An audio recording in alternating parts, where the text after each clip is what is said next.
Hello, I'm Saifedean. Welcome to the Bitcoin Standard Podcast, bringing you seminars from Saifedean.com, my online learning and publishing platform where you can be the first to read my work and take my online courses on Bitcoin and Austrian economics. Members can read the draft of my next book, The Fiat Standard, in full, and also receive chapters from my forthcoming textbook, Principles of Economics, as they are written. By joining Saifedean.com, you can also join our regular seminars which you hear on this podcast. The Bitcoin Standard Podcast is brought to you by BitMEX Spot, the new Bitcoin spot exchange coming very soon from BitMEX.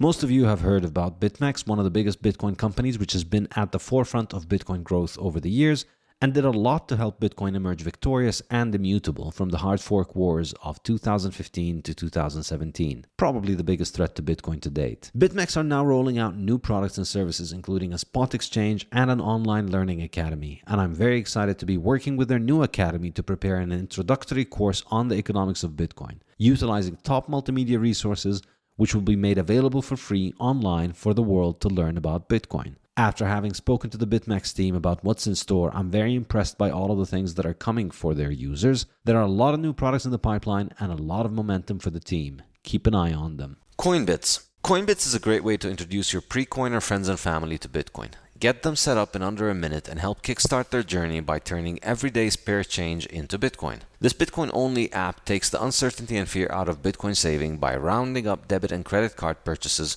to the nearest dollar, then using the difference to buy Bitcoin. Set it, forget it, and let the app automatically tax your high-time preference spending by saving the hardest money ever. Want to save in Bitcoin faster? Customers can multiply their roundups up to 10x or adjust their savings frequency for weekly or daily Bitcoin stacking. Coinbits is built on a sound, tried and true dollar cost averaging strategy that turns Bitcoin's volatility in your favor. Once you've gotten a private wallet set up, Coinbits encourages you to withdraw your Bitcoin to your own private wallet and embrace the Bitcoin standard way of life. Start stacking on coinbitsapp.com and save your time and energy in the soundest money ever. Hello and welcome to another episode of the Bitcoin Standard Podcast. Today's seminar hosts economist and Professor Walter Block, who is the Harold Wirth Endowed Scholar Chair in Economics at Loyola University and a Senior Fellow of the Mises Institute. Professor Block is one of the most eminent thought leaders in Austrian economics today. He has published prolifically on countless questions in Austrian economics. He's an old friend, colleague, and co-author with Murray Rothbard, so he knows him very well. And he's also known Friedrich Hayek very well. There's a photo of him playing chess with Friedrich Hayek on the internet. And so we're going to be asking him, on top of Austrian economics as well, we're going to be asking him about those people since he knew them very well. And we're going to be discussing some of his works, including Defending the Undefendable, his book from 1976, as well as the privatization of roads and highways, to answer the age-old mystery of the question of who will build the roads. So, Professor Block, thank you very much for joining us today. My pleasure. Happy to be with you guys. Thank you. So, before we get into the mystery of who will build the roads, let's begin a little bit by talking about you and your background and what got you into Austrian economics. And let me just first say that there's something curious about PhDs in economics in Columbia University, because you have one and you ended up being an Austrian, and Murray Rothbard has one, Tom Woods has one, and I also have one, and we've all gone down that path. So how did you, like me and all of these many other people, end up going down that path of PhD in economics and then becoming an Austrian economist?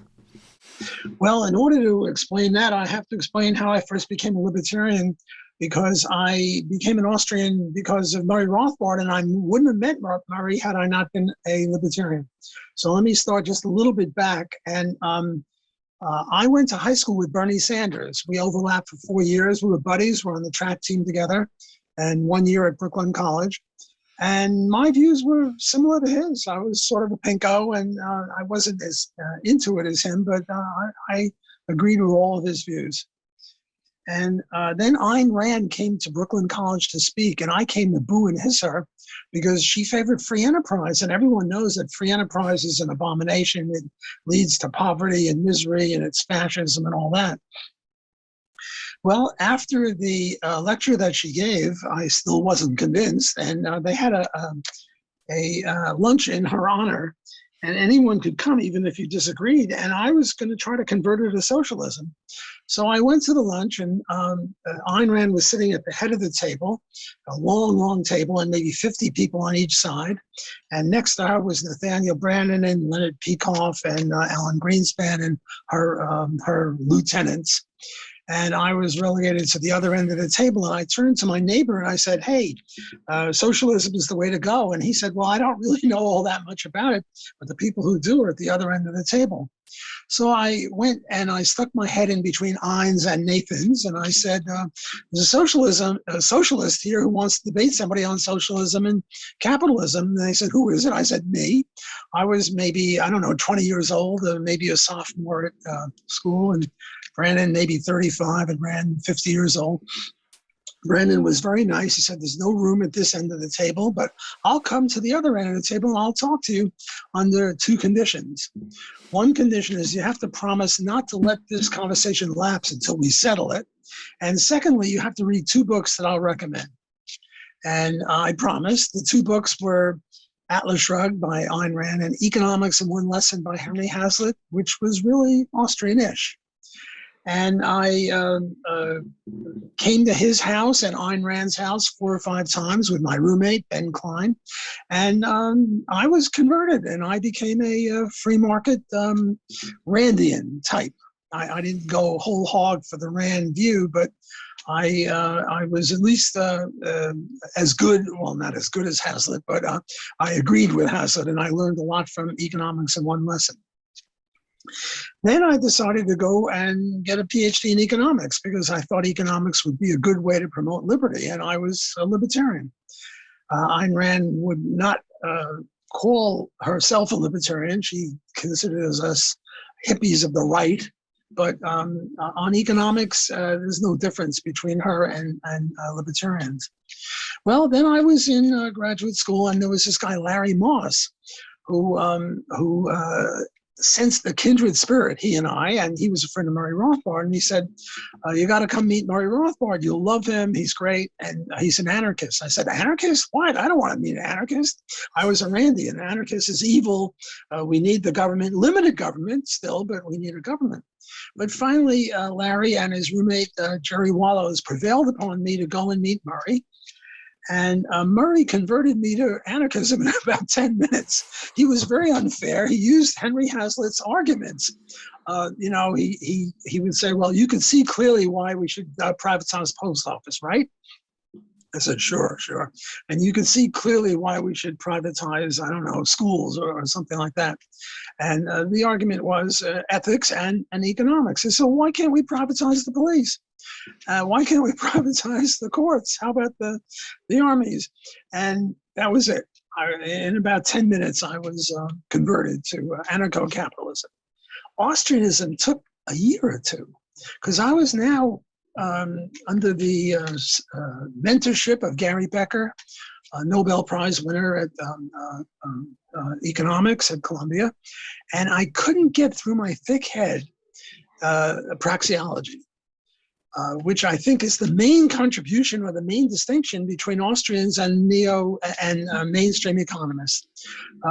Gary Becker was fine on minimum wage and free trade and, rent control, the topic of my dissertation, and on dozens of other issues. But on one issue, I agreed with him, not with Murray, namely that there are no synthetic a priori statements.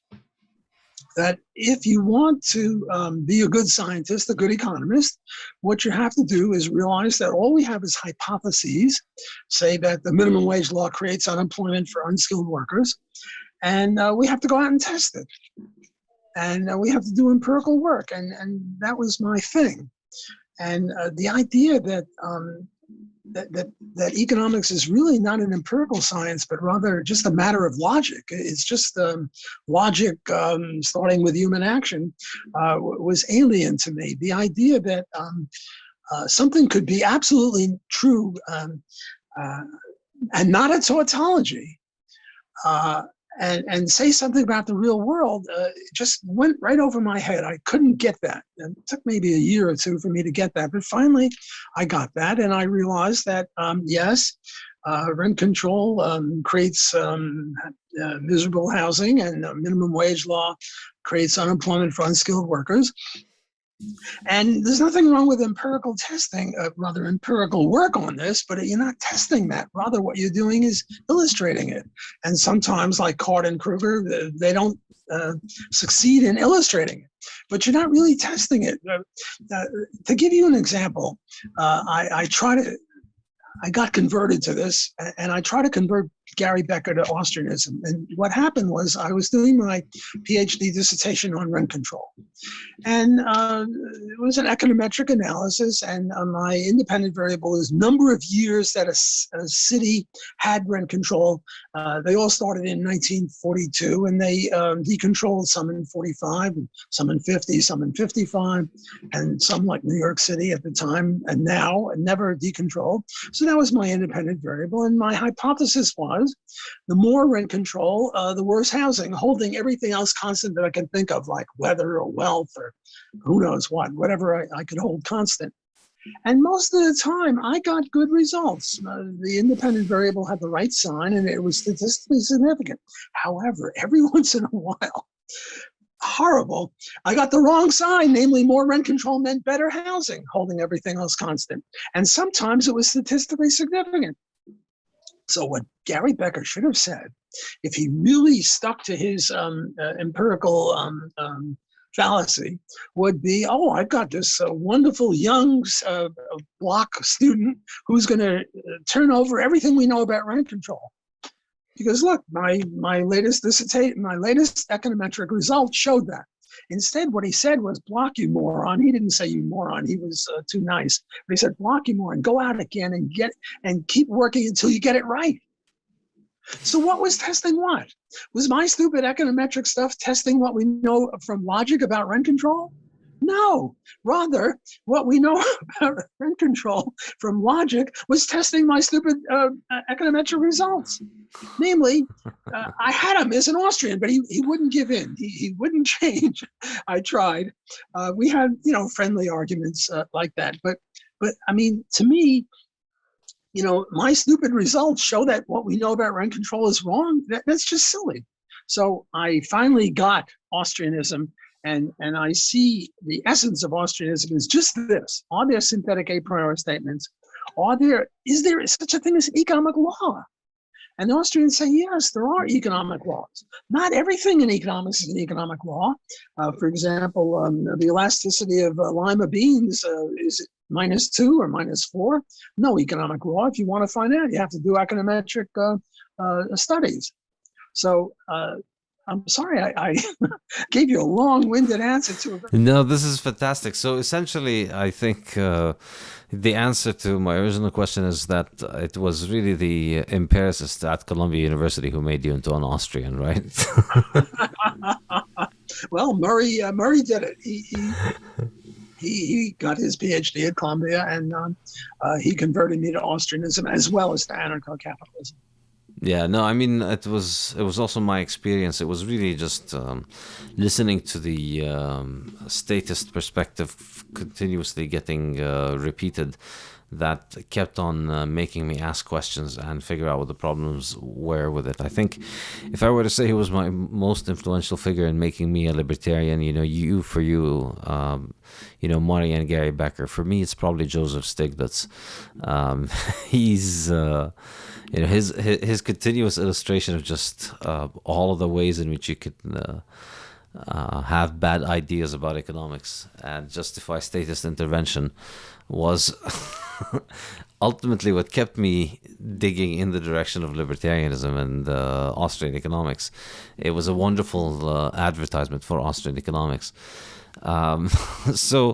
So what is it in particular that you would say? So you mentioned the example from Gary Becker on what changed your mind about praxeology, but in particular, why is it that you? How would you articulate your case for praxeology as opposed to empirical economics? Well, just that there are economic laws. I mean, Mises started one: human beings act. Well, how are you going to deny that without acting? You can't. So, there are economic laws, and economic laws means that they're non-refutational. Another one would be, I bought this T-shirt for $10, let's say. I necessarily, apathetically, undeniably gained in the ex ante sense. Because why would I have bought this shirt for $10 if I hadn't valued it at more than $10 and I made a profit?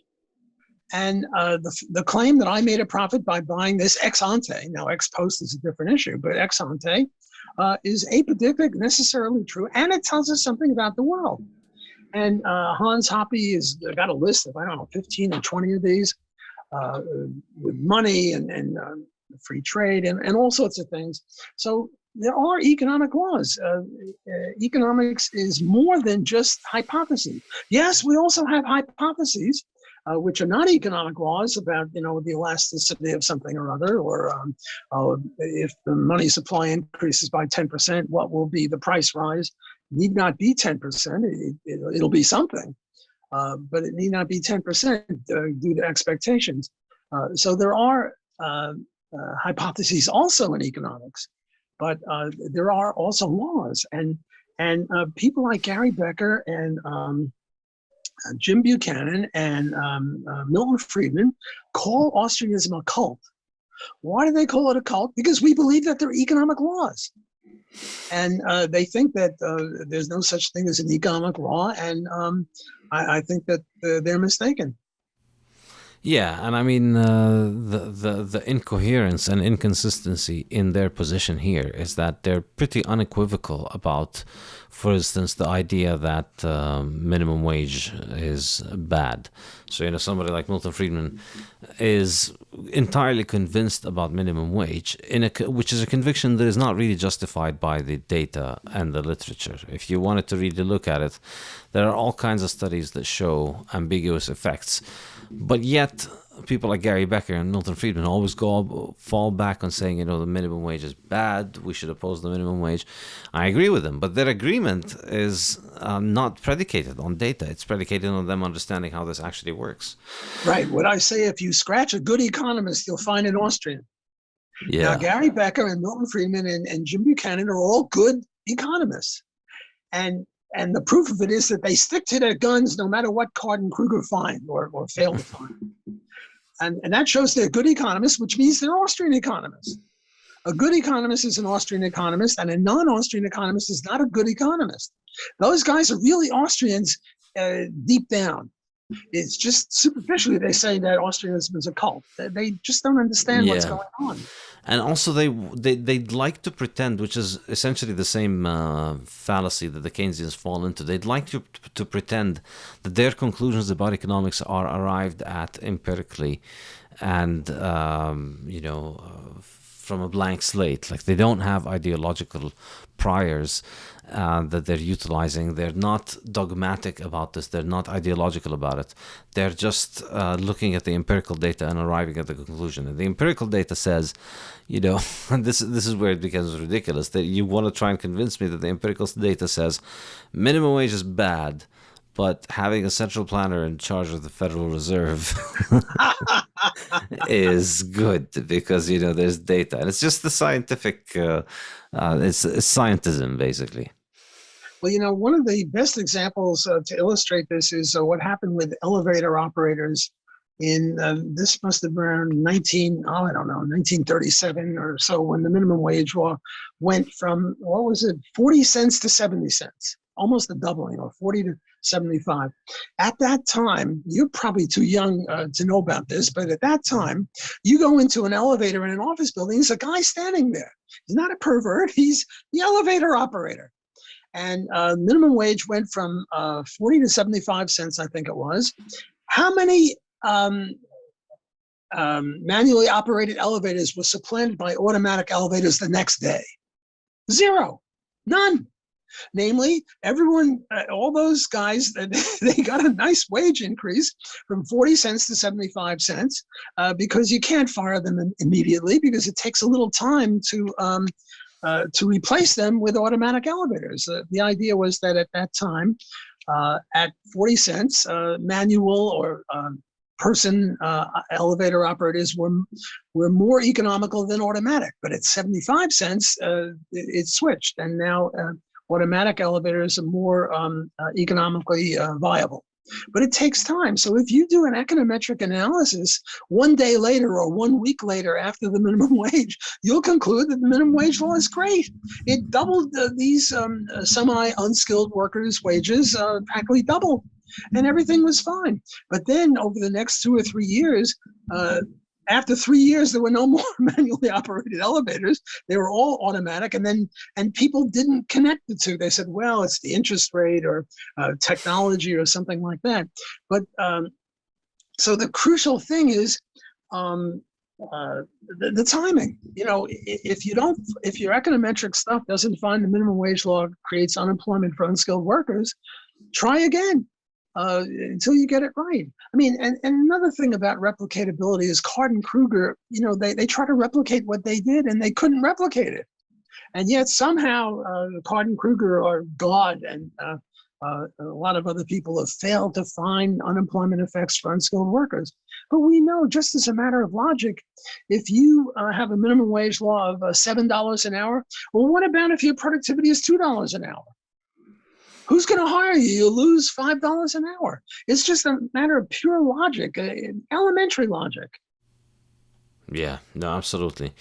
It's, I think ultimately what it really comes down to is there is no possibility of interpreting any data without priors. You have to have a prior. That there's, and they teach this in statistics. So, you know, in actual statistics classes, actual statisticians will tell you there is no way of establishing causation through data purely. There is no way that you can get two data sets and establish causation from them in the real world, because the data itself cannot tell you. You can find very strong correlations that have absolutely no imaginable link between the two data sets, and you can find examples where relationships exist, but it's not very easy to find in the data. But you can't establish any kind of causation unless you understand what you're looking at. So data on its own cannot tell you anything. You have to understand what the data is, and you have to have a plausible mechanism for interpreting and understanding it, because otherwise numbers themselves, they can't say anything. And there's an aphorism on that. If you torture the data enough, they'll tell you whatever you want to hear. Exactly. I mean, there's always tricks to play with data, and the more you study in statistics, the more you see this, and then the more you look at modern science, the more you see this. So there's all kinds of studies that show all kinds of things. I mean, medicine is a great example. You know, there are studies, and there's an endless number of studies that show that everything causes and also cures cancer.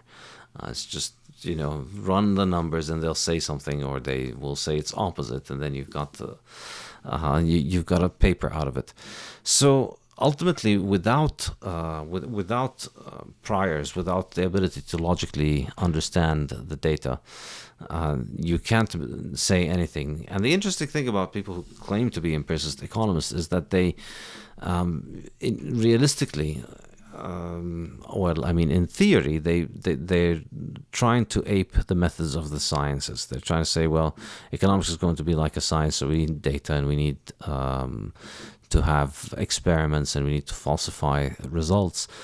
But in reality, you know, you look at what actually goes on in, say, for instance, macroeconomics.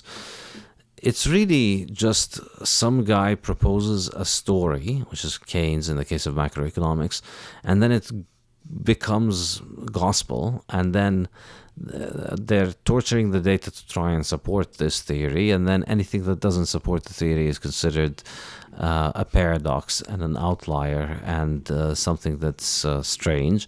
And then it's just it bears no relationship to the actual scientific method. You're not actually going out there and looking to real world data to falsify your Keynesian framework. Because if that was the case, in the 1970s, we did have a very, very radical real-world refutation of the Keynesian model for how the economy works. So up until the 1970s, well, up until today, if you look at the Keynesian textbook, it says you can't have high unemployment and high inflation. You can't get a recession and inflation. You either have a recession if aggregate expenditure is too low, or you have inflation if aggregate expenditure is too high. But aggregate expenditure is the determining factor in the state of the economy, and it's either too high or too low. Well, then what happens when you get a recession and inflation? If you're actually being, empirical, if you're really trying to pretend like you're being a scientist here, I mean, the least you could do is just kick out the entire Keynesian model out of all the textbooks forever, never to be mentioned again. This is just as clear and as direct a refutation of the central tenet of the theory. And yet it's still there, 50 years on. Murray Rothbard tells a story about Arthur Burns, who was his mentor at Columbia and also the head of the Fed. And this is before the 70s when we had inflation and unemployment. And somebody asked Burns, well, suppose we had that. He said, well, then we'd have to resign. They should all resign. But they didn't. No, they don't resign. They don't. They just keep at it. It's amazing. Like it's they pretend to be empiricists and they pretend to be doing scientific theories, but there is no amount of data in the world that will really refute this. Like we saw the 1970s come and go, and we still don't see this stuff taken out of the textbook. In fact, I mean, it's hilarious if you teach the basic kind of Samuelson textbook that gets taught today. How they teach the 1970s is hilarious. They say, well, so there is a trade-off between unemployment and inflation, but then in the 1970s we got a rise in unemployment and inflation. And they argue that essentially there's this Phillips curve which shows you the trade-off. The Phillips curve is it shows that you either have high unemployment and low inflation, or high inflation and low unemployment. And then they just argue that the Phillips curve just shifted. And so now we can move to a point where you can have both high unemployment and high inflation, because we were playing on the previous Phillips curve. Now we're on a new one. So what use is your data? What use is your theory? You look at the data, you see that just there's a scatter plot. There's no relationship. There's high inflation and high unemployment. There's low inflation and low unemployment, and there's high inflation, low unemployment, high unemployment, low inflation. Everything. The Phillips curve slopes upward is what you're saying, in effect, not downward. You mentioned textbook. I have to tell you another story. That's your buddy Stiglitz and the minimum wage. Stiglitz has a textbook, and in his textbook, he has the usual stuff on the minimum wage, pretty good. And then he signed some petition saying we should raise the minimum wage. So some very bright journalist said, well, how do you reconcile what you wrote in the textbook and your support for this minimum wage in this petition? And he started talking, and I must have read what he wrote 3 times. I couldn't understand what he was saying. He is a magnificent, what shall I say politely? I don't know how to say this politely. Obfuscator. That would be a polite way to say it. I mean, he just rattled on and on about something or other. I couldn't follow what he was saying, but he couldn't reconcile what he wrote in the textbook and his support for the minimum wage. My PhD, the value of it has gone down because of Stiglitz. I mean, Becker, with all of his flaws, he wasn't that bad. Stiglitz is horrible. Yeah, he's done an incredible job radicalizing me into a libertarian by just continuing to present this kind of nonsensical case for government intervention in the economy. I want to talk a little bit about your work. So let's first begin with this heretic idea you have whereby you don't believe in roads. Tell us, why don't you believe in roads? Oh, no. I believe in roads. I travel on roads. I live on a street. I go on highways. I believe in roads. I just don't believe in government roads. I think government roads are a problem. The main reason I got into this, I had a whole bunch of articles, and then I put them together in a book. I think it came out in 2009. Almost 40,000 people a year die on the nation's highways. And to put that in perspective, I mean, how many people died in 9/11? Only 3,000. How many people died from Katrina? Only 1,900. And those were one-shot deals. But every year, something like 35, 38, 39,000 people die on the roads. This is just horrible. I mean, they talk about police brutality, killing black people. Well, they don't kill any 40,000 black people or people of whatever persuasion every year. This is a horrendous death rate, and nobody talks about it. So that was one of my motivations for it. Another motivation was a congestion. I guess I'm impatient. I don't like to sit there bumper to bumper traffic. I started this when I was in New York City, and the Long Island Expressway is sometimes called the longest parking lot in the world because it has bumper to bumper traffic for about 100 miles. It's just very, very bad. Okay, so what's the usual analysis? What's the mainstream analysis as to why we have these deaths? And they come up with all sorts of reasons, speeding and vehicle malfunction and driver error and drunken driving and I don't know, the NHTSA, National Highway Traffic Safety Administration, has, I think, 225 reasons why we have deaths. Not one of them is because government owns the roads. Not one. They go into very minuscule things like how far away is the road from a hospital? Do the hospitals have helicopter ambulances or not? Because if they do, and the thing is closer to a hospital, you have less deaths than if the highway is far away from a hospital. They get into all sorts of meticulous details as to what causes death. And they don't mention government ownership. They don't mention that at all. The way I look at it, it's a matter of the difference between direct deaths and indirect deaths, or explicit causes and implicit causes. Let me argue by analogy. Suppose we're brought in to find out why a restaurant just went broke. And we're all MBAs and we're all up on the latest things. And we start making a list as to why the restaurant went broke. And we come up with a whole bunch of proximate causes, such as the food is lousy, the waitresses are surly, the place is dirty, the location is horrible, it's on a cul-de-sac and nobody goes by the restaurant. Those are just proximate causes. What's the ultimate cause? The ultimate cause is that the manager or the entrepreneur didn't locate the restaurant in a better place, didn't hire a better chef, didn't hire a better waitress, didn't hire somebody with a broom. So you have to distinguish between the proximate and the ultimate causes.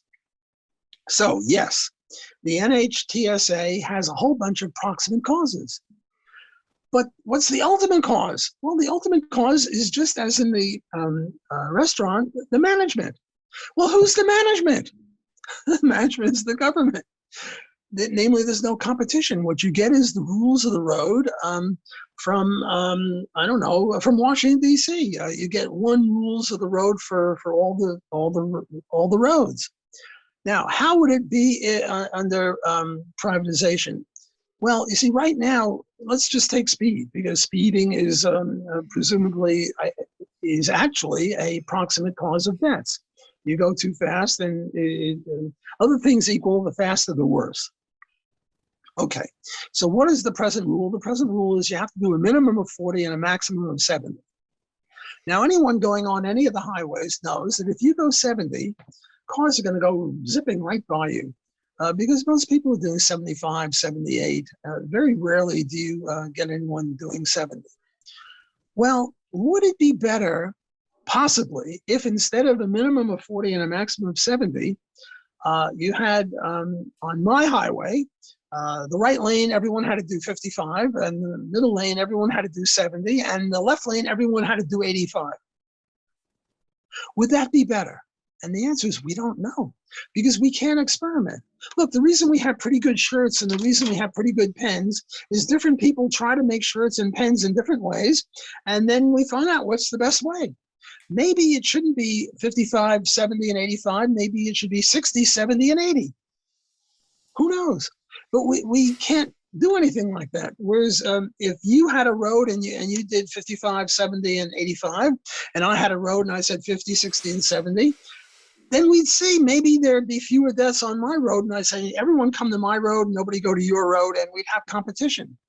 Another thing that really is problematic right now is that it's entirely legal to do 70 in the left lane. 70 is the maximum speed. And yet, if you do 70 in the left lane, everybody's going to go passing you on the right side. And maybe it's lane changing that is conducive to deaths. So we don't have competition. Competition makes a better product at a cheaper price. And all I'm trying to do in this book is come up with examples, like with the speeding, as to how this could work. Or let's take drunken driving. Yes, drunken driving probably causes deaths. But the government is in charge of getting rid of the drunken drivers. And how well are they doing? Not that well. Now, maybe on my road, if I found a drunken driver, I wouldn't give him a fine of $100. I'd take his car away. Or maybe I'd set up a rule for the death penalty. Or I don't know what I do. Who knows? It's my road. I could do whatever I want. And if you're caught drunken driving on my road, maybe I'm going to be very draconian. Maybe that'll save more lives. Do we know? No, we don't know. We're just economists. We're not road engineers or road managers, but we are economists. And we know as economists that competition brings about a better price, a better product at a lower price. And so the first half of my book on this would be how could competition make things better? And the second half is objections. You know, like maybe somebody is going to get, you have a house on a road, and all of a sudden he's going to charge you, and he's going to charge you $1 million every time you want to get out of your house or get back into your house, and he's going to trap you in there. And I had a whole bunch of objections to the road privatization hypothesis. And my estimate is that right now, some 40,000 people die on the roads. And my estimate is that 10,000 people would die if we privatized. And where do I get that number from? What I did is I extrapolated from areas where public and private both work in parallel. For example, in post office, you have private and public. And in education, you have private and public. And in those cases, the private is usually 3 times more efficient. So I extrapolated and I said that we'd have many, many fewer deaths. We'd still have some deaths unless we had a speed limit of 20 miles an hour or something like that. But the death rate would be greatly reduced. And the congestion, we'd have peak load pricing. You know, we have peak load pricing in hotels and resorts and restaurants.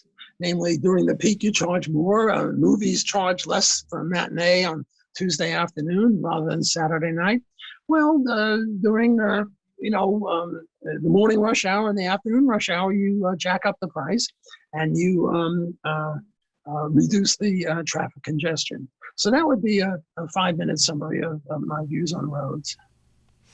Yeah, I think it's it's obviously, as you know, it's a bit of a running joke on the internet that it's the final trump card that statists throw at us Bitcoiners, that this seemingly impossible engineering challenge to solve a bit of dirt that connects two places to one another. By the way, I forgot something. Yeah. When we first started with roads, my research goes back to England in, I don't know, the 5th century, somewhere in there, and also the revolutionary times in the 17th century and the 18th century. Those first roads were all private roads. They were called post roads, and they would charge based on, well, how many horses your wagon had. They would even charge based on how wide the wheel was. If the wheel was wide, think steamroller, they would charge less. If the wheel was very narrow, think ice skate, and put a rut in the road because the roads were all dirt roads, they would charge more. But then the government refused to stop people who were riding for free riders or thieves. So the idea of private roads is not only theoretical. A lot of it is theoretical, but we actually had private roads in the revolutionary times in our history. Yeah, I mean, historically, when was the move toward roads becoming something that is a government prerogative? Oh, probably in the 1800s, early 1800s. I forget exactly. And what is the main rationale? Like, what is the legal justification for the idea that the government should be the one that owns the road? There's the economic rationale we get is that this is just it's a natural monopoly because these roads will extend everywhere, and so everybody's going to have to use them, and there's no alternative to using them, and so therefore, because it's a natural monopoly, only the government can do it. But of course, I find this example with all examples of monopolies that governments bring up, you'll find that there's nothing really natural about the monopoly. The monopoly is natural only because the government enforces it with a gun. So in many places, electricity is a natural monopoly because there's only one national grid operator. But if you had a free market, then you will arguably get many others. So what is the rationale in the case of roads? Could you make the Steelman case for why government is necessary for roads? Yeah, well, they call it a public good, and public good means only government can do it, or a monopoly, as you say. The way I like to look at this is the analysis of long, thin things. So, what's a long, thin thing? One long, thin thing is road. Another long, thin thing is electric wires. Another one is water pipes. Another one is sewage pipes. Another one is telephone lines before we had cell phones. So here is a situation. I now have an acre. I have a square mile, and a square mile has 640 acres in it. And I'm going to sell these 640 acres, one house per acre. And if I just sell it as is, nobody's going to want to buy it, or the value of it will be very small, because the people then I sell you an acre, and there's no water connection, and there's no sewage connection, and there's no electric connection, no connection of anything, and no roads. So what I'm going to do is I'm going to put in roads between each of these 640 acres, and I'm going to put in telephone wires, and I'm going to put in water and sewage lines and electric lines and all that. And now I can sell the stuff to a much higher price, because now you can put in a house, and you can get there, and you can leave, and what I might do is perhaps maintain the ownership of all these things, and have a sort of a homeowners association, or I might just sell it to you guys, and you decide who's going to manage the roads and who's going to make the rules, and even sewage sanitation collection, because if each of you 640 people has to deal with a sanitation company, it's going to be very inefficient. Whereas if I get one, instead of 15 guys and each one goes over every 15th house and picks up their garbage, that would be very inefficient. And then, there might be a 2-year contract, and then the majority of the homeowners can decide on replacing any of these providers. So I think the answer is it's not a public good. There ain't no such thing as a public good. Everything is a private good. And as far as monopoly is concerned, here again, the Austrians and the mainstream diverge. The way the mainstream look at monopoly is number of competitors. So if there's only one grocery in Duckburg, Arkansas, population 500, that's a monopoly, which is just silly. Whereas one barbershop in the town, it's a monopoly. It's just silly. Whereas the proper way to look at monopoly is legal entry. Can another barbershop open up legally? Well, then it's not a monopoly. If it can't, then it is a monopoly, and it doesn't matter how many people there are. So Austrians would tend to be against antitrust law, And unless it's government, I mean, what the antitrust people should do is get rid of the U.S. Post Office. That's what they should do. They should be limited to doing that. Yeah. Yeah, and I think the exact shape that you say that this will take, if we do end up with a system of private roads, the exact shape is not something that we can know, but it is something that will emerge from competition. We see this in all goods. If people have the option of providing different goods, then they will try different ways, and the ones that become more successful will become more popular, and they will become copied. But instead, we have almost like a monocrop of the entire world following this model of just believing what traffic experts say needs to be done with roads. And I think the curious thing, of course, is that the failures of this monopoly model are usually attributed to being something that is inherent about roads, and then justifying more government intervention. So congestion is presented as the example for why the market would fail. This is a congested good. The market won't be able to provide it. There's no way to keep people out. Therefore, we need the government to provide it. But in reality, in fact, it is the government providing this good for free, wherein the cost is paid by people through taxes, not through consumption, so that regardless of how many times you consume it, you pay the same thing. Then that encourages people to overconsume. That encourages people to drive in times when they, when they don't really value the driving, and then they end up clogging up roads for others. If you had a more free market in this, people would charge more for congestion. They would get rid of it. Absolutely. Let me give you another example or two. On my road, if I ever owned the road and there were accidents, what I would do is I would put up a giant cross, or a Jewish star, or the Muhammad religious symbol. And I'm not talking about 5 feet tall. I'm talking about 50 feet tall, as a warning that this is a dangerous part of the road, and you got to be careful. Now, with regard to being entrapped on your road, see, right now, when you buy a house, what you do is you buy a title insurance to make sure that the guy who is selling you the house is the actual owner of the house. Well, you would then get access insurance. You would get a contract before you bought a house from the road owner to make sure that he's not going to jack up the prices higher than for anyone else. And he would have every incentive to give this to you because he wants you to locate on his road. He wants people to be on his road so that people travel on his road so he can charge more for it. So this whole idea that they're going to trap you in your house or keep you out of your house is just silly. People will tend to make contracts. The road owner would obligate himself not to do that. Otherwise, he wouldn't get any people locating on his road.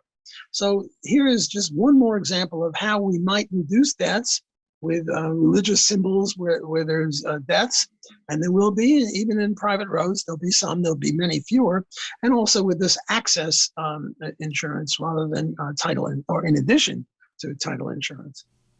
Yeah, I think this pretty much settles it. The case is pretty compelling, and it's quite amazing how people continue to view this as a checkmate against libertarianism.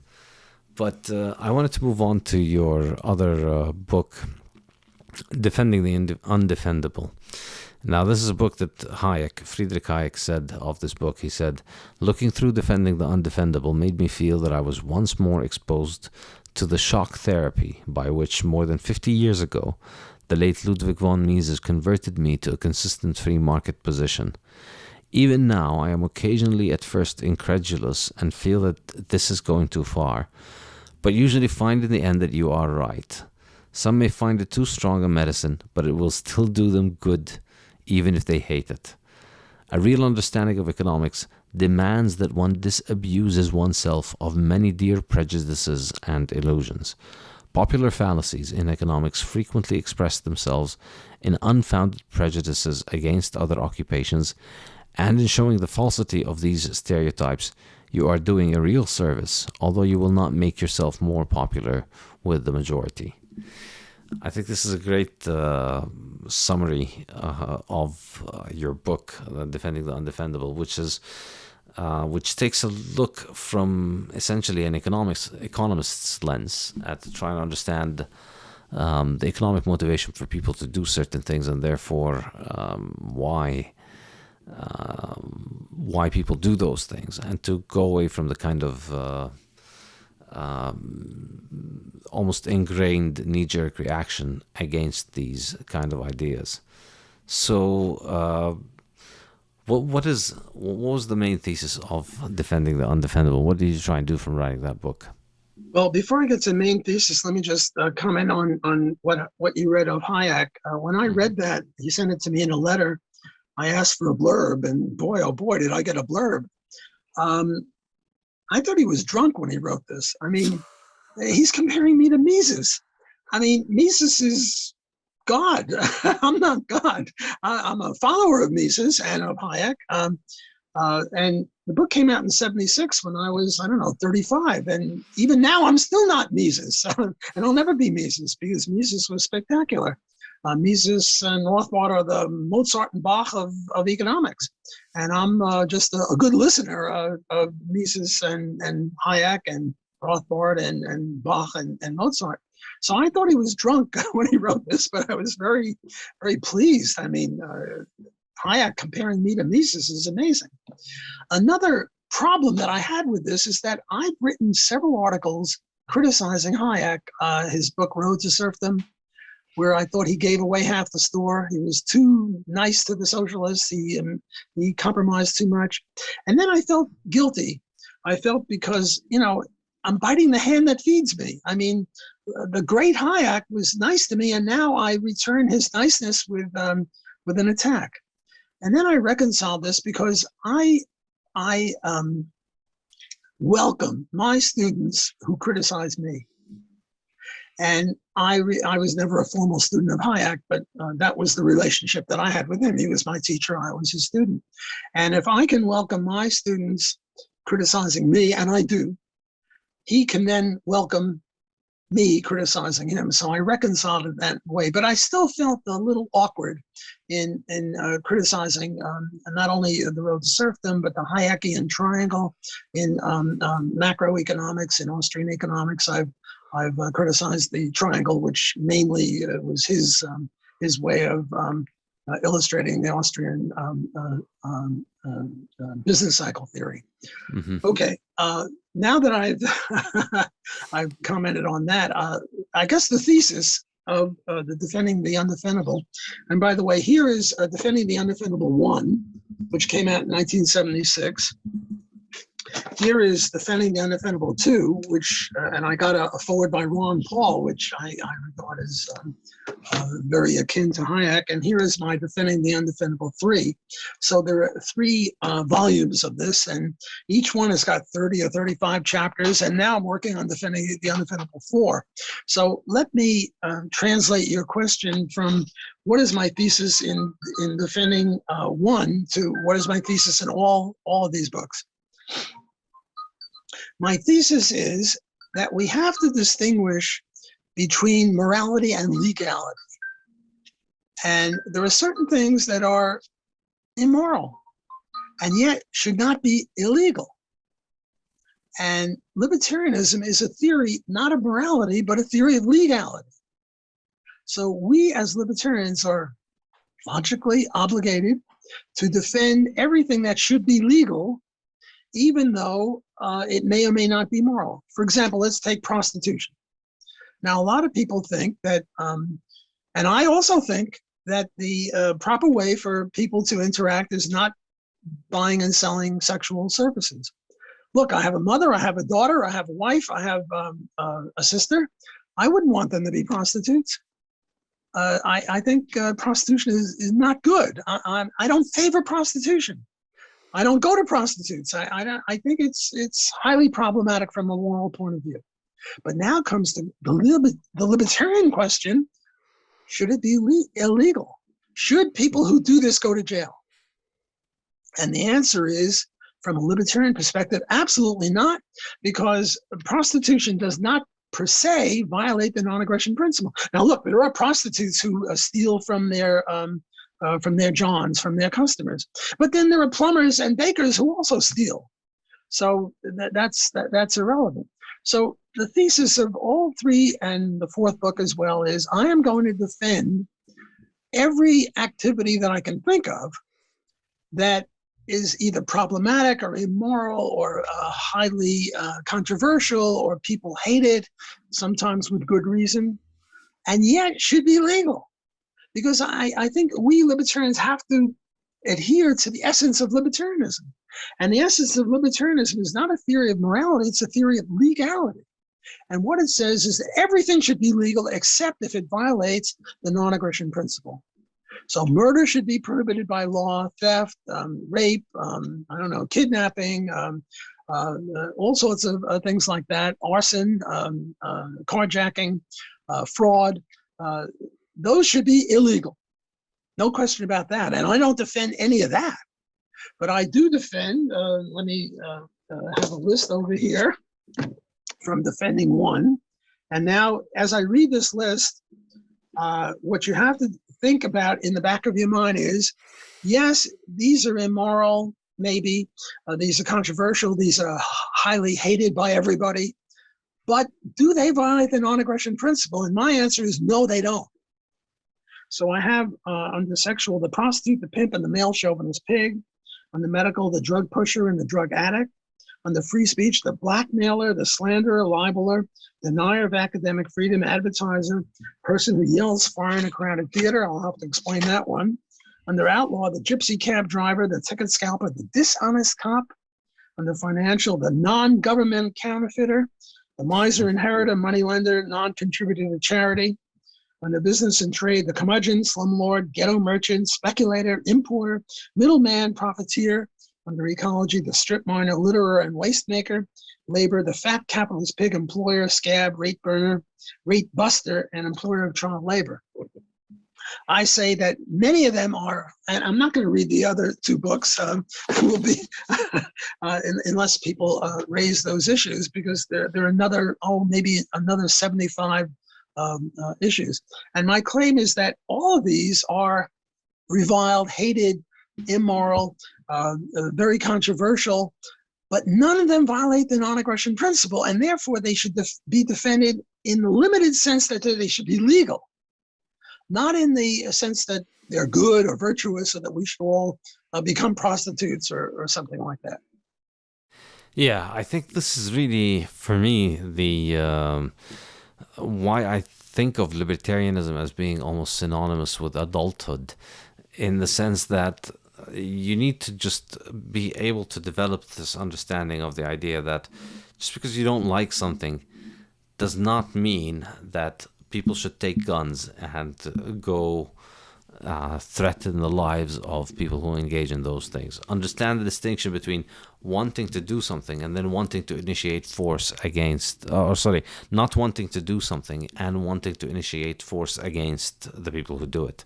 And I think it's the fatal flaw of the statist mindset, the conflation of those two things. The idea that I think drugs are horrible, and therefore, just because I think they're horrible, and if a majority like me thinks they're horrible, then it becomes natural and normal and justified for us to hire people to go and initiate violence against people who take those drugs, which is, it does not follow. The initiation of violence against people who are doing something that is peaceful, that does not hurt anybody, is a bad thing in itself. It's immoral and it can't be justified.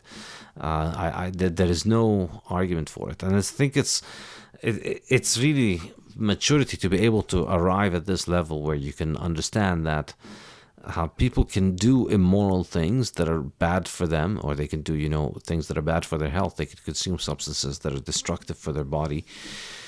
And I don't have to approve of it, but I don't have to make it my problem. I don't have to, and I can't,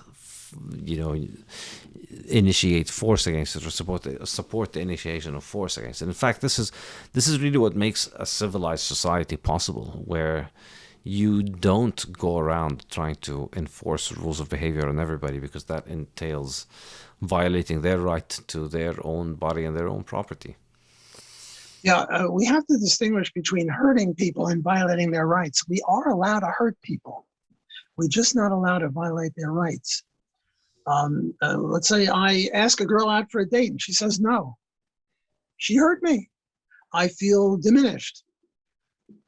Is she allowed to do that? Well, it's not nice of her. She should really date me or dance with me or whatever it is. But she has a right to decline. Or to just take a very pedestrian, plebeian example, I bought this shirt for $10. I thereby raised the prices of all shirts by an infinitesimally small amount, right? I shifted the demand curve to the right of shirts. Well, I hurt everybody by making them pay a little bit more. Did I violate the non-aggression principle? Of course not. So you're allowed to hurt people. Or I don't ask the ugly girl to dance. And nobody asks the ugly girl to dance. I think people should, but that's a different issue. Well, we've all heard her. Should this be illegal? Are we legally obligated to ask her out for a dance or whatever it is? No. So you have to distinguish between rights violations and hurting people. We are allowed to hurt people. Look, I get drunk and the GDP goes down. I've hurt everybody because I could have been making more widgets. So I'm immoral for getting drunk, and maybe there are people who rely on me, but to get drunk in my own home, I mean, should not be against the law. Even though not only do I hurt myself, but I hurt other people, people who are counting on me to do things, and now I can't do them because I'm drunk. Yeah. So what is your case for the speculator? Why is a speculator a good thing? This is one of my favorite ones. I think it's a huge problem when people say, speculation is bad. Well, why is speculation bad? And why is it not? Well, the example I give is that not only is speculation not harmful, but it's actually beneficial. Because what speculation does is iron out the price oscillations. And the example I use in the book is the biblical story of 7 lean years and 7 fat years. First, we have 7 fat years. And we have food up to our armpits. We're well fed. We got plenty of food. And then we're going to have 7 lean years where a lot of people are going to die because the crops just don't grow or for some reason or other. So what does the speculator do? What the speculator does is he buys up food when prices are very low, and prices are low during the fat years. He's got plenty of food. And what does he do with the food? He puts it in a barn or in a silo or in a basement or somewhere. He puts it there, and he keeps it. And then during the lean years, he disgorges and he sells food. Now, during the lean years, there's very little food around and the prices are very high. And now he's selling food at a high price, and people hate him because he's, quote, taking advantage of them by selling food at a high price. And yet what he's doing is in the public good. Namely, what he's doing is he's taking food from the fat years when we really don't need it that much and saving it for us. And then he's giving it to us or selling it to us during the lean years when we're facing starvation, but he's making a big profit. And he's a hero. He not only is he somebody not to be reviled, but he's actually heroic. That is, if he does it right, if he makes a profit. Now, if he starts selling food during the fat years and buying food to store during the lean years, he's going to lose money and he's going to kill people, but he'll lose money. And the point is that speculators who lose money don't bother us too much because they lose money, they go broke. Whereas sometimes the government speculates, and sometimes the government makes an error and they speculate in the wrong direction. And what they do is they cause great harm and also rights violation. They're starving people, and but there is no market process that gets rid of them, because if they lose money, they just raise taxes. So my defense of the speculator is that he irons out price oscillations, and not only price oscillation, but quantity oscillations. He keeps us on an even keel. If we have perfect speculation, then we have as much food during the lean and the fat years. We probably will never have perfect speculation, living on the wrong side of the Garden of Eden, but we have a lot less variation in the amount of food than we would otherwise have. So that would be the chapter on the speculator. Yeah, I've always found this to be a very important fact for people to think about, that the only way that you can make profit on the market is if you are giving the world something valuable. So if you've managed to find a way to take something cheap and sell it to somebody who will willingly, happily pay you a much higher price for it, you must be doing something right. And the case of, profiteering from a natural disaster is another example of something like this. It sounds horrific that people are selling oil at this extremely high price in this disaster-stricken area. But the fact that they're selling it for this high price means that they have they're doing people their service, because people are willing to pay that price. So somebody had to go through a lot of hassle and cost in order to secure this fuel to this area, and that's why they charge a higher price. If you don't pay them that higher price, it won't be worth it for them to dedicate their own time and their capital to doing it. So the fact that they're making a profit on the market itself tells us a lot about what they're doing. They are providing value. Let me give you a real world example. I live in New Orleans, and we had Katrina in 2005. And Katrina really messed us up. A lot of people died, not from Katrina, but from the failure of the Army Corps of Engineers. Their levees fell. It wasn't Katrina. Katrina missed us, but the Army Corps of Engineers screwed up. And by the way, guess what? They're still in business. They didn't go broke because they're a government operation. Well, Governor Blanco then had a rule against price gouging. If you raise prices, you go to jail. And the problem with that is she was trying to stop speculation. And the problem with that is, right now, people in, I don't know where, Montana or Maine, have two motivations to come down to New Orleans and bring us orange juice or water or baby diapers or whatever it is that we're running out of. And one of them is benevolence. And that's all well and good. And God bless benevolence. And I'm glad that they have benevolence, and they did help us. But the second one is greed, namely seeking a profit. And if we have a price gouging law that says the prices can't be higher than normal, well, then that motivation for bringing stuff here is gone. But we were in dire straits. We needed all the help we can get. We needed all the motivations from the people in Montana and Maine and everywhere else in Mexico to get another M in there. And if we didn't have price gouging, the prices would have risen to indicate a shortage, and then they would have had two motivations to bring stuff here. And as they brought stuff here, guess what would happen? The prices would come down.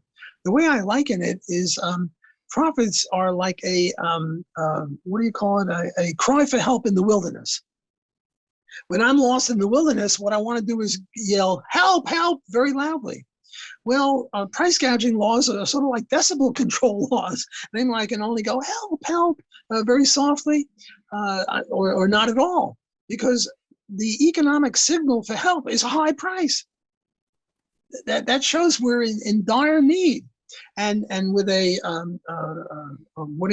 law that stops price gouging, we can't yell for help, economically speaking. So how is that helping us? It's not helping us at all. Yeah, this is the superficial idea in interventionist economics, that if you just suppress the signal, then you can eliminate the underlying cause. If you just stop somebody from shouting, you can stop the piranha eating their foot from hurting them. If you just stop, this is kind of the rationale. So yes, of course, it's disastrous that New Orleans is in a situation where they have to pay, say, 400% premium on oil. Yes, it is a disaster. They were just struck by a disaster, and this is one of the manifestations that oil is so expensive. However, this is the current going rate for getting this in New Orleans. And if you make people pay less, if you force people to pay less, you will not be able to mobilize as much of the infrastructure that would be mobilized if you let people charge fully. If people could charge fully, somebody from a nearby town will be able to move their machines and, to go and help with work in the city, and because the city needs these machines much more than its neighboring cities, it's a good thing that the price rises, so that the people who have, say, a truck that can pick up litter, instead of their truck sitting idling in the town next door, pay enough to justify the guy driving an hour over, and then you will get stuff removed from the street, and then you'll get the city back functioning. So the return for that money is very high. The reason people are paying a lot for it, because it's worth a lot. It's going to bring the city back to functionality, which is a huge deal. And again, the naive, non-economic idea of thinking here is, oh no, well, that's not nice. Let's just ban the higher prices, and then the debris and the trash and the destroyed infrastructure will all just mend itself magically through the power of positive thinking. But it isn't just so the speculator. I think I would say that a speculator is not just undefendable. Undefendable. He is defendable morally as well, not just defendable legally. So it is legal for people to buy cheap and sell expensive. It's also defendable morally, as we were saying. Some of the things that you mentioned are arguably morally indefensible. You would not support them, like maybe being a drug addict or being a prostitute. And yet, you still think they are legally defendable. So what is the case there? Why would you... why do you think it should be legal for people to harm themselves with drugs and prostitution? Well, because it doesn't violate the non-aggression principle. If a man and a woman go to bed together with no pay, that's okay. And now money changes hands, and that should make it problematic. Or take another case, markets in used body parts. If I have no kidneys that are functioning, and you have 2 kidneys that are functioning, and you give me one, that's fine. No one would object to that. People would consider you heroic for donating a kidney to me, and you only need one, and I've got none, and you've got 2. But if you charge me for it and I'm willing to pay for it, all of a sudden this becomes highly problematic, and people become indignant because money changed hands, and yet the same thing occurred. The one kidney went from your body to my body. Well, this is sort of an anti-market bias. Why? Just because money changes hands. Okay, in the sex thing, I understand it, because the ideal love romantic relationship is not one explicitly for money, although usually the husband works more than the wife and supports the wife and the kids. And it's the same with drugs. The question is, if I sell you marijuana or cocaine or heroin, or I buy them from you, did we violate the non-aggression principle? Did an uninvited border crossing occur? And the answer is no. Therefore, we should have legalized drugs. Now, that doesn't mean we favor morally using heroin. I think, morphine is fine if you have last stage cancer, end stage cancer, and the morphine no longer works, and now only heroin will work. What the heck? Even from a moral point of view, I would have no objection. But ordinarily, if you take cocaine or heroin or any of these things, you're ruining your life, and you'd be well advised not to do that. However, did you violate anyone's rights by polluting your body with medicinal crap or pharmaceutical poison? Well, it's your body. The feminists say my body, my life, or my rights. Well, you should be able to put crap in your body, and not only drugs, but sugar. I mean, suppose you weigh 450 pounds and based on eating a lot of sugar. Well, that's not good. Should we ban sugar? No. So I think that we Tough can one for defend. me. I'm sorry. So I think that we can defend the legality of these things, and whether we defend the morality or not is not a libertarian issue. We libertarians have no views qua libertarians on morality. We have plenty of views on morality as individual people, just like everyone else. But qua libertarian, we are limited to our views, and it's the only question that the libertarian asks is, should X be legal? And the only answer he gives is, yes, it should be legal if it doesn't violate the non-aggression principle, and no, it should not be legal. It should be prohibited by law if it does violate the non-aggression principle. Yeah, and I think obviously this kind of this a priori analysis and the idea of rights is obviously the correct analysis here, but there is also not to go all consequentialist on you, but I think if we think about the consequences of prohibition and criminalization of those things, we begin to understand why. You get to see the bigger picture of why it makes more sense that we live in a world that respects people who do things as long as they don't aggress, no matter how objectionable we find those things.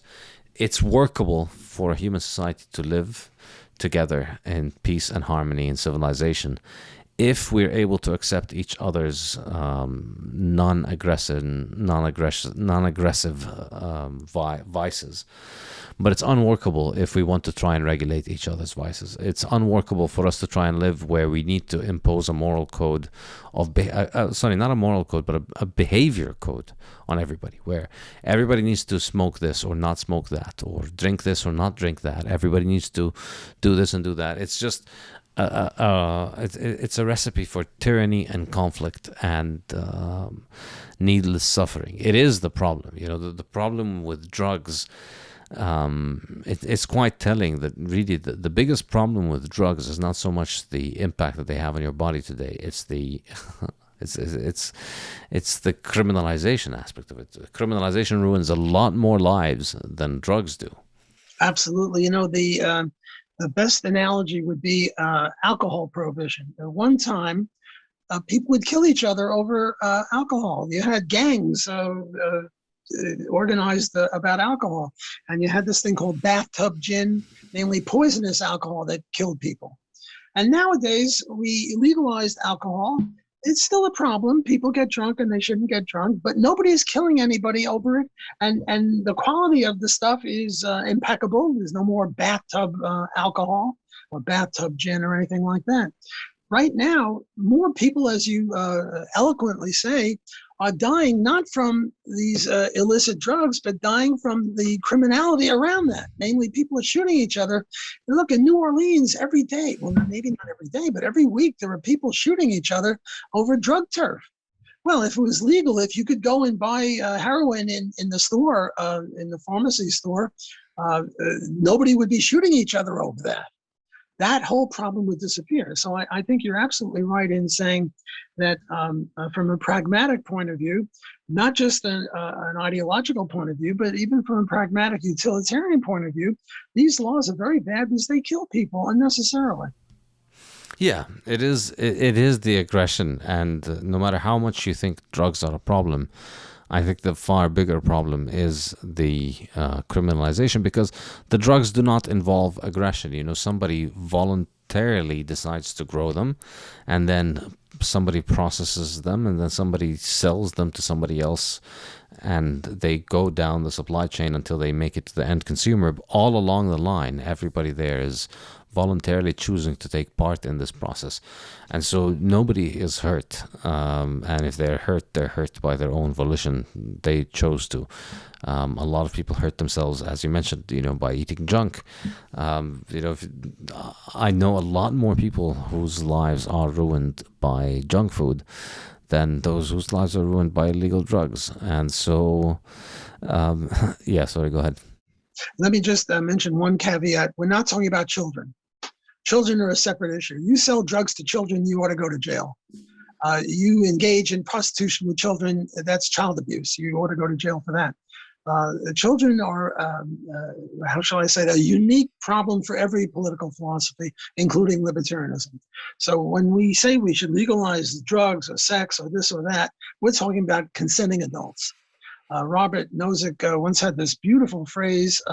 He described libertarianism as capitalist acts between consenting adults. That's a very nice way of putting it. Because if you do any of this stuff with children, and now there's a question, well, who's a child? Is a 15-year-old a child, or a 12-year-old, 17-year-old? That's a different issue. And libertarians nor anyone else have a definitive answer to that.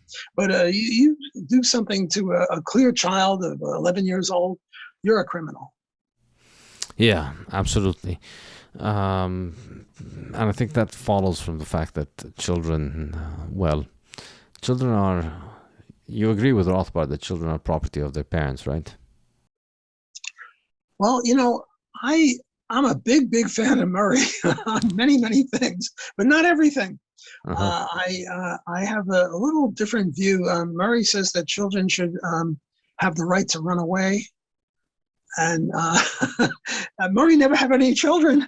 I have a son who's now 44, but when he was 4, he was always running away. His little legs, he just wanted to run away. And my wife and I didn't want him to run away. And there was no child abuse or anything like that, God forbid.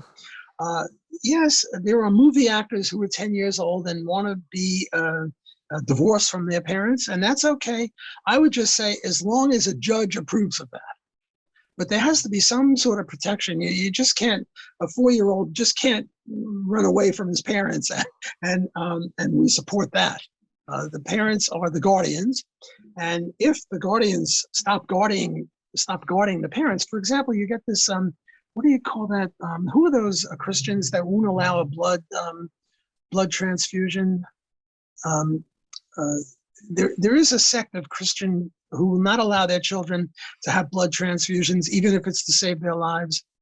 Jehovah's Witnesses. Okay. I would say that those people are criminals. They shouldn't be put in jail, but their kids should be taken away from them. Because if the kid needs a transfusion, otherwise he's going to die, and let's say we stipulate that, arguendo.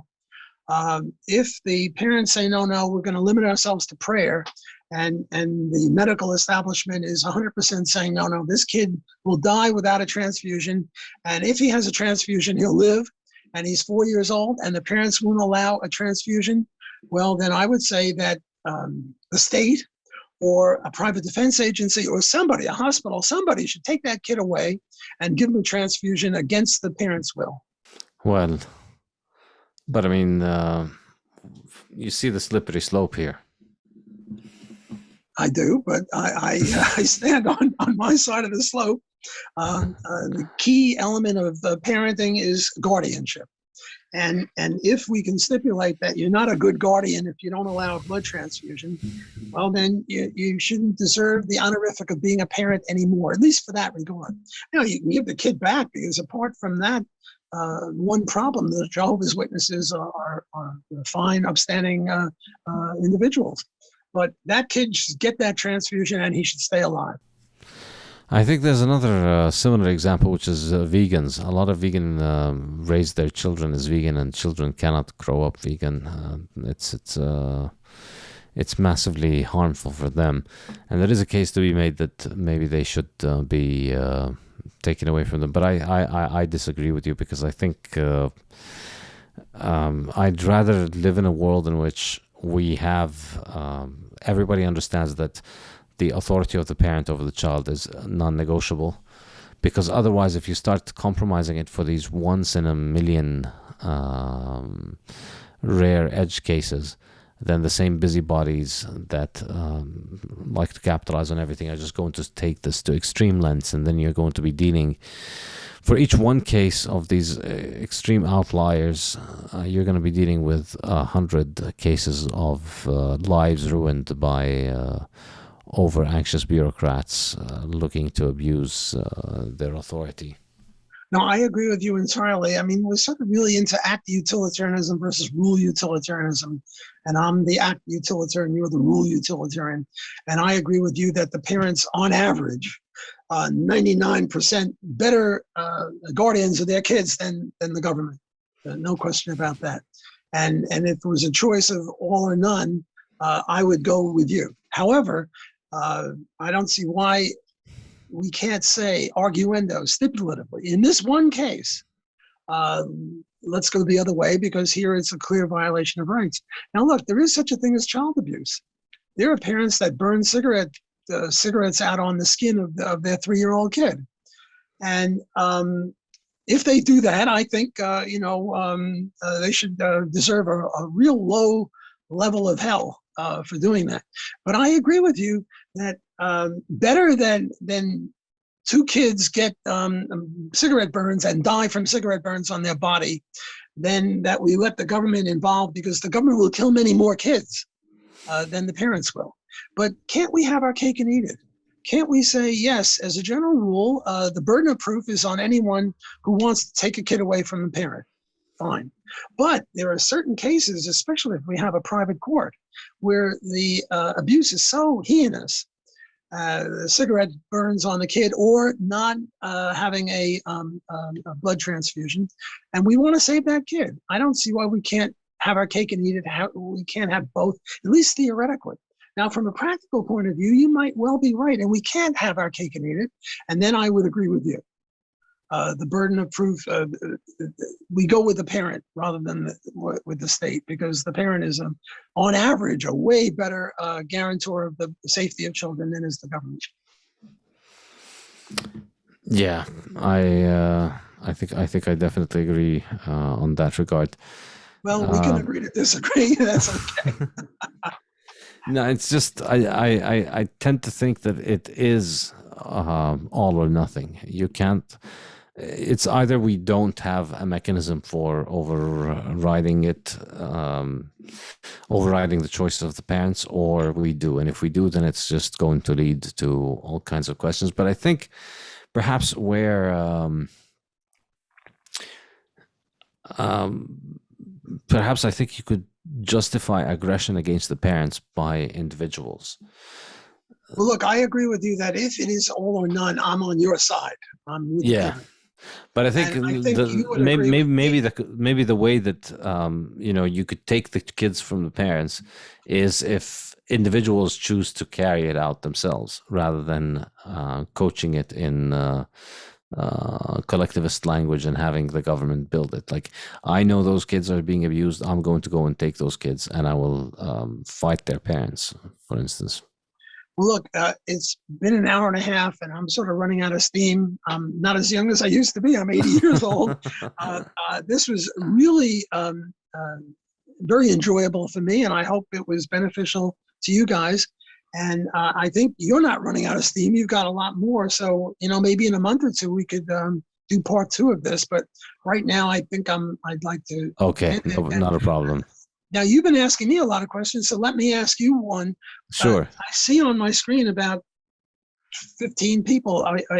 Is there a group of you, or who am I dealing with? So this is I do this seminar for my website, Saifedean.com. So I left my university job. I now teach online on this website. I teach courses in Austrian economics and in the economics of Bitcoin. And the courses are recorded so people can take them at any time. And then we have these 2 weekly seminars. One seminar is just a discussion usually, and then one seminar we have a guest. And usually we...